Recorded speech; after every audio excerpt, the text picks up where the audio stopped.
Finally trip শেষ, আমি চলে এসেছি বাড়িতে অ্যান্ড এখন স্টার্ট হবে আবার সেই ভিডিও বানানো।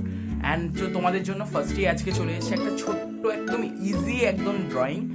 আমি জানি না এটার ভিডিওতে আমি কোনো লাইক টার্গেট রাখবো না, কারণ কি এটা খুবই ইজি একটা ড্রয়িং। মানে বেসিক্যালি হচ্ছে যে যারা ধরো তোমরা প্রজেক্ট ওয়ার্ক করো, প্রজেক্ট ওয়ার্ক করতে গেলে সামনে কিছু একটা আমরা প্রিন্ট করিয়ে বেশিরভাগ সময় দিয়ে দিই। তো আমাদের সময় আমরা থেকে ছোটোবেলা থেকে যখন এগুলো স্টার্ট করেছি তখন এরকম প্রিন্ট করানোর কনসেপ্টটা ছিল না।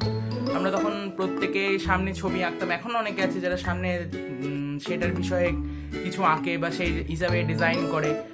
তো আমার যেহেতু জুলজি নিয়ে, তো জুলজিতে তো প্রায়শই এরকম করতেই হতো আমাদের।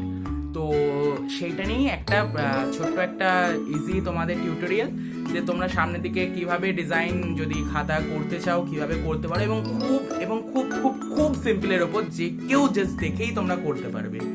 তো চলো বেশি না বকে ভিডিওটা স্টার্ট করা যাক, লেটস বিগিন। সো ফার্স্টই যেটা করেছি যে এখানে দেখতে পাচ্ছ যে তোমরা যে আমি একটা আউটলাইন তৈরি করে নিয়েছি। আউটলাইনটার ওপর এবার আমি কালার চাপাবো। তো এখানে আউটলাইনটা খুব ডিপ করেই তৈরি করেছি, এটা কোনো ম্যাটার করবে না, কারণ আলটিমেটলি যেহেতু এটা ফার্স্টে কভার পেজ হবে, তো আলটিমেটলি শেষে আমরা এর আউটলাইনগুলো ডিপ করে হয় স্কেচ পেন দিয়ে নয় পেন দিয়ে এটা আমরা করবোই। তো আউটলাইনটা নিয়ে তেমন কোনো একটা সমস্যা হবে না।